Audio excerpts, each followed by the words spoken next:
whether it's comic book fatigue or just simply jumping on the bandwagon of backlash towards comic book movies, which is popular nowadays. Either way, more and more people are pointing out and calling out the broken mess of brain dead stupid that are the more recent superhero movies. Personally, I think you guys are 3 to 4 years late to the party, but whatever. Hell, part of me's going, I should at least be grateful you're actually realizing the broken mess of brain dead stupid. But I'm serious. Part of me is actually shocked you actually realized it in the goddamn first place. But whatever, that's another story. But here's the thing. In conversations about the broken, massive, brain-dead stupid that are the more recent comic book movies, the lamentation of why aren't comic book movies as good as they used to be, and obviously the usual suspect of examples are, the Phase 1 MCU movies, which are brought up ad nauseum. But every once in a while, other examples are brought up. One of them being the Incredibles movie. And people going, why can't superhero movies be more like the Incredibles movie? Here's the problem. They are. That comic book movies, being the broken mess of brain dead stupid that they are, is being on the path to what the Incredibles movie was. Like when I talk about Spider-Man No Way Home, I mention how it is one of the most broken movies in cinematic history. One of the movies that actually beats Spider-Man No Way Home as one of the most broken movies of all time is the Incredibles movie. Now, before I go any further, disclaimer, I guess. If you don't want to hear what a broken mess of brain dead stupid the Incredibles movie is, might I suggest you go watch another movie, because you ain't gonna like this one. Because I guess I'm gonna be, going after a sacred cow of superhero movies or of childhood animated movies. But sorry, somebody's got to point out the broken mess of brain dead stupid that was the Incredibles movie, and ain't nobody else gonna do it, so might as well be me, because I'm here for you. I do this for you. It's just the kind of guy I am. Here's the thing about the Incredibles movie. Not only is the plot a broken mess, not only is the story a broken mess, and the premise a broken mess, the entire basis and foundation of the movie is a broken mess of brain dead stupid. Like, take the fact that the whole basis of the movie is that the superheroes stop being superheroes. And it's like, when I saw that, I'm going, how does that work? I'm literally getting a 404 error going, this does not compute, page not found. Because at the time that movie came out, I actually, unlike the majority of you, I actually read comic books. So I tried to take that concept of superheroes not being superheroes anymore, or being told not to be superheroes anymore due to public opinion, and try to translate that to DC superheroes and Marvel superheroes. Like let's take the DC superheroes. Imagine what happened in the Incredibles world of superheroes and apply that to the DC superheroes. Try telling Batman that he can't be a superhero anymore because of public opinion against superheroes. And it's like, how do you think that's going to fly? You think Bruce Wayne's going to go, well, well, I want to be a superhero, and I want to stop criminals, and I want to stop lunatics like the Riddler and the Joker and Poison Ivy and all of these supervillains. But apparently, because public opinion is against that, I'm going to stop being a superhero. I don't see that happening. I don't see Batman deciding he's not going to be a superhero because of public opinion. Or Superman. Imagine trying to tell Superman he's got to stop being a superhero. I don't see that working. I don't see that working to any of the members of the Justice League, much less any. I try imagine telling that to John Constantine. Ain't gonna happen. Hell, it's even worse if you apply it to Marvel superheroes. Take every X-Men character who for most of their, comic book career were considered societal pariahs due to the anti-mutant aspect. The X-Men have been social pariahs for most of their career, yet they still decided we're still going to be superheroes. Take Spider-Man. Spider-Man, for most of his early career, was maligned by, J. Jonah Jameson and, the Daily Bugle, and was considered a vigilante, and half the city was against him. But Peter Parker's going, hey, with great power comes great responsibility. Peter Parker's going, half of the public doesn't even want me to be a superhero. Half of them think I'm a vigilante. Who cares? I'm still going to be a superhero. Imagine trying to tell the Hulk he can't be a superhero anymore. Hell, Bruce Banner doesn't even want to be the Hulk. Still not going to work. Hell, for the early part of the Hulk's career, he had the United States Army after his ass. General Ross, with the backing of the United States Army, was hounding the Hulk, and the Hulk was like, I don't give a damn. It's like, so now seeing as how a lot of you are now more familiar with DC superheroes and Marvel superheroes, try imagining a DC movie where the Justice League are told by the government they have to stop being superheroes because of public opinion against superheroes. You'd be going, that's stupid. That doesn't make any sense. That's not how superheroes work. Try imagining a Marvel movie where the Avengers are told they have to stop being superheroes because of negative public opinion about superheroes. Does the Civil War storyline ring a bell with anybody? Just registering as a superhero and registering your real identity, that caused a civil war in the Marvel universe. Try imagining telling Captain America and Black Widow and all the Avengers they gotta stop being superheroes because of public opinion. You look and you go, that doesn't make any sense. That's not how superheroes work. Hell, there was a storyline with Captain America. It was in somewhere in the 80s, where Steve Rogers actually resigns being Captain America. He resigns. He says, I give up being I'm not even going to be Captain America anymore. And what does Steve Rogers do? He becomes Nomad. Because that's how we end up getting John Walker as Captain America, who ends up becoming U.S. agent, whatever. But even Captain America goes, I'm retiring. I'm not even going to be Captain America anymore. But I still want to be a superhero and help and do things. So he becomes Nomad until he ends up getting reinstated as Captain America. But whatever. Because that's how superheroes work.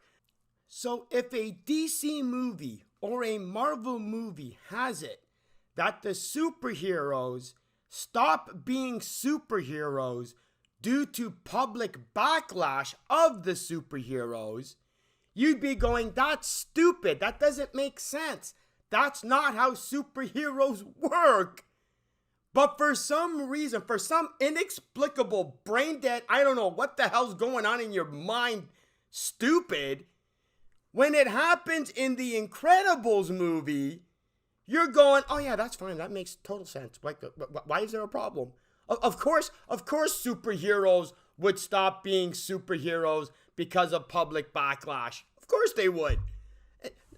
Because if Bob Parr were to walk by a burning building where there are innocent people burning alive, Bob Parr's going to go, well, I'd like to help you, ladies and gentlemen, but I'm afraid I'll get sued, and then I'll end up revealing who I really am, and then I'll have to be relocated because I can't risk injuring any of you. Like, this is how superheroes work in the Incredibles movie, and apparently you guys are all fine with it. You guys all think this makes sense. But then to help enforce this dumbass, forced, stupid plot, the superheroes are being sued by the civilians. And it's like, first off, why is the government footing the bill to the lawsuits? No, seriously, why is the government footing the bill? It's not like the superheroes are all government funded. They're all independents. So why is the government footing the bill? I don't know. Neither does the movie. Not only that, okay, here's the thing. They're not suing. The guy's not suing Bob Parr. The guy is suing Mr. Incredible. You know why? Because he doesn't know Mr. Incredible's secret identity. Like, there's the scene in the courtroom where Mr. Incredible is in the courtroom in his suit, still wearing his mask. You know why? So that he can hide his secret identity. So since the lawyer doesn't know Mr. Incredible's secret identity, how the hell are you going to enforce the lawsuit? Well, the movie can't. So the movie has to have it that the government comes in and settles the lawsuit, because there's no actual way to enforce the lawsuit unless you have the superheroes reveal their secret identity. But the movie doesn't want the superheroes to reveal their secret identity. So to overstop that, they have it that the government pays out the lawsuit, because otherwise you can't have this dumbass forced plot. Anyway, the thing is, you end up having it that the superheroes have basically retired and given up being superheroes. When that part happened in the movie, I'm going, okay, that's probably going to last about, I don't know, maybe a week, because the superheroes were told that they have to retire, but that doesn't actually apply to the supervillains. Well, if the superheroes are no longer allowed to be superheroes, who's gonna stop the supervillains? The supervillains should end up taking over the world. They'll end up running rampant. Who's gonna stop the supervillains? Apparently the movie realized, oh crap, if we don't have superheroes, we can't have supervillains, even though they've already introduced the fact that supervillains exist in the world of the Incredibles movie. So what does the movie do? Without any explanation, justification, reason of any kind, for some reason, for some magical, brain-dead, stupid, pulled out of their ass reason, supervillains just stopped being supervillains as well. When the superheroes stopped being superheroes, the only way the premise of this movie would work and actually be able to even happen is if by some inexplicable bullshit, not explained reason, the supervillains also decided to stop being supervillains. And does the movie explain why? No. You know why? Because the movie has no idea how to actually justify it. Has absolutely no way of explaining why supervillains stopped being supervillains. But the movie needed supervillains to stop being supervillains. Otherwise, you can't have the damn movie. But here's the other thing. Let's take away the supervillains. Let's just have normal human muggers and thieves and criminals. The week after the superheroes all retired from being superheroes, the crime rate should have jumped up 500%. whatever city they're in, I forget the name of the city, would have become the new Gotham City. Would have been Gotham City, because guess what? There's no superheroes to stop them. Except for some reason, even the regular human criminals decide that they're not even going to bother become criminals. Later in the movie, you have Mr. Incredible and Frozone listening to a police scanner, hoping to find a possible crime to be able to stop. Without superheroes, there should be criminal activity on a regular basis every day. The police department should be on full alert 24 hours. No.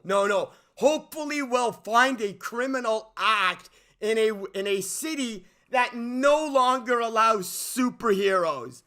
It's like, Jesus Christ, give me a break. But here's the thing. Let's take away all that. Forget all of that. Forget how stupid it is that superheroes stop being superheroes. Forget the fact that supervillains suddenly magically disappeared, because otherwise you can't have the dumbass premise of this movie in the first place. You have the supervillain of this movie. You have Syndrome. Now, for those of you who actually understand and realize what a dumbass, weak, stupid master plan Thanos has in regards to killing half the universe, that is nothing compared to the dumbass, what the hell are you talking about, master plan of Syndrome? Because here's Syndrome's, this is the supervillain of the movie's master plan. You ready for this? Sell his equipment to everybody so that everybody can have superpowers. That's the supervillain's master plan. To sell his equipment or sell his technology to everybody so that they can all have superpowers. Ooh, Joker, step aside, because apparently Syndrome is going on a rampage.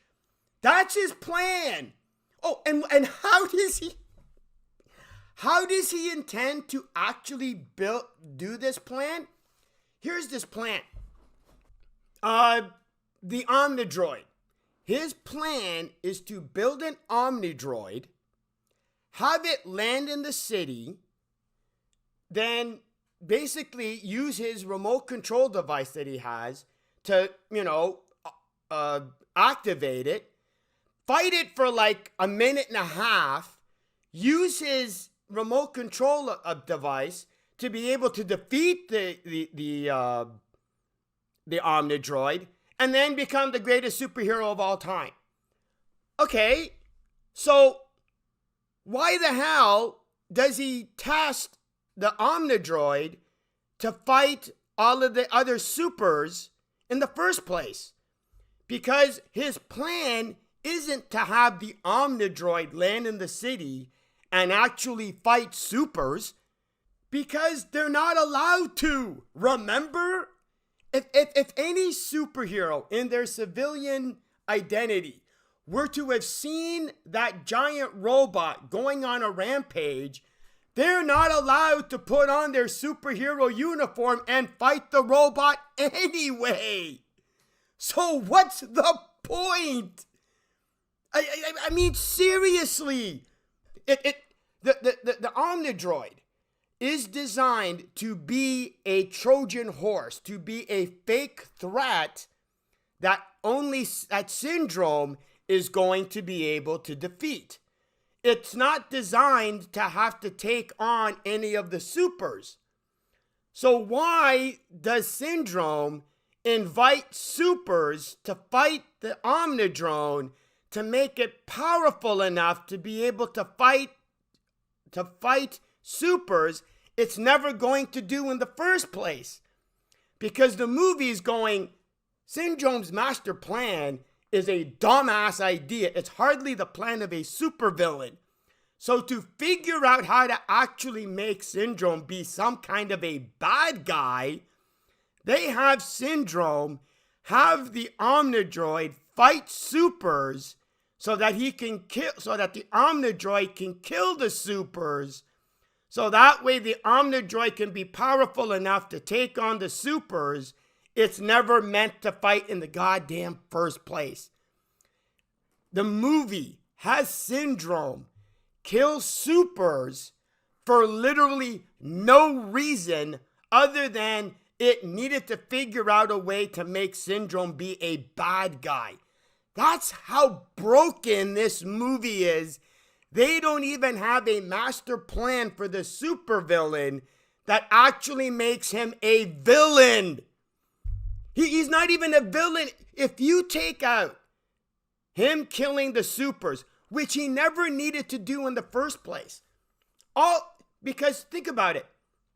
All Syndrome needed to do was take the Mark 1, okay, I'm sure it's not called the Mark 1, but the version 1 of the Omnidroid, have it land on the city, be totally ineffective against the likes of Mr. Incredible and Elastigirl, be a regular, nothing, simple, basic robot. Have it cause some property damage, panic the civilians for like a minute and a half, uses remote control device to deactivate the Omnidroid, done. Plan complete, because that's it. That was his plan. He could have done this plan years ago.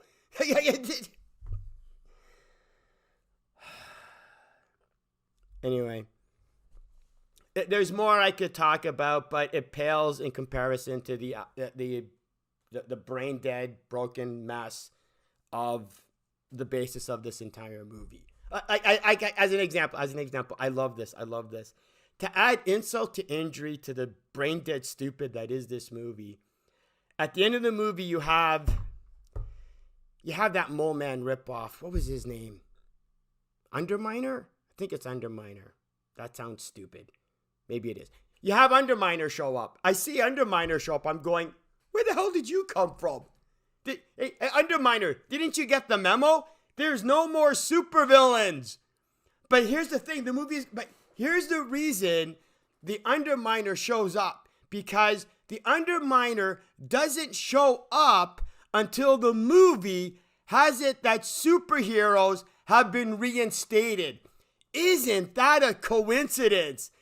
Once superheroes are reinstated, you can now have supervillains again because it's okay for superheroes to actually fight supervillains. Which is why, now I haven't actually seen the Incredibles 2 movie, but how else could they have their supervillains? And out of curiosity, since I haven't seen, the Incredibles 2, do they by chance explain why those supervillains weren't around during the Incredibles 1 movie timeline? Maybe they explain it, but I doubt it because there'd be no reason to explain it because you guys don't care. Anyway, I'm done. I think I pretty much effectively explained what a broken mess of brain dead stupid this movie is. And since I got you here, for those of you who have actually made it this far, another reason I wanted to make this video, tearing apart and pointing out what a broken mess the Incredibles movie is I don't want to give the impression that I'm trashing movies because there's a segment of the population that also hate the movies I'm trashing, and that I'm making the video trashing a movie because there's going to be a segment of the audience going, hey, I didn't like that movie either, so hey, cool video trashing the movie I also didn't like. So I figured a great way of dispelling that is to find a movie that is generally loved by the audience overall and explain what a broken mess of brain dead stupid that movie is. Because I eventually intend on making a video covering the broken mess of brain dead stupid and uselessness that is the Avatar 2 movie. Except I haven't yet calmed down enough to be able to make that video, because it's not enough that that movie was a waste of a goddamn movie, but you guys made it. You guys made it make over $2 billion. You just. I swear to God, I don't know how long it's gonna take. Every time I try to make a video talking about Avatar 2, I can't help but get pissed off at the fact that you idiots, you brain dead morons, made a movie that is literally a filler movie that has absolutely no relevance whatsoever, that is an empty, nothing movie, and you made that movie $2 billion based solely on the fact that the water looked pretty. See, I just this little bit, and I cannot talk about the Avatar movie without being pissed at how brain dead stupid you as an audience are. It's just, whatever.